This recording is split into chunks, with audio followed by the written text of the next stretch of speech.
ركلة الجزاء التي أعلنت عنها.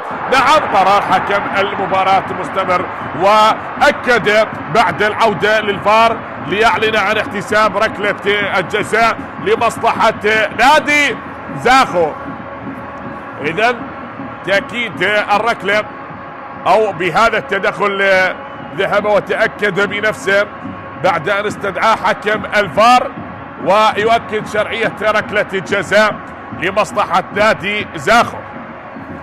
بهذا الخطأ من اللاعب صادق زامل واحتساب ركلة الجزاء لمصلحة نادي زاخو.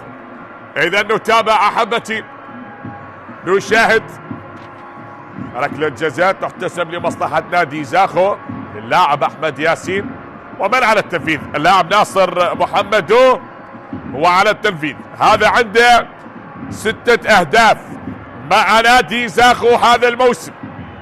هو سجل في شباك أربيل وديالة والكهرباء والحدود. إذن هو يتقدم. ناصر محمدو ابن صنعاء ابن اليمن ابن حضرموت يتقدم الآن. ناصر محمدو، هل يكون الناصر؟ الله يا ناصر، الله الله الله الله يا ناصر محمدو يسجل هدف التعادل لنادي زاخو. نعم، هنا بهدف التعادل لأبناء الكابور إلى اللاعب ناصر محمدو يعلن عن هدف التعادل من علامة الجزاء ويسجل هدفه السابع هذا الموسم. ناصر محمدو وضع الكرة في زاوية والحارس في الزاوية الأخرى.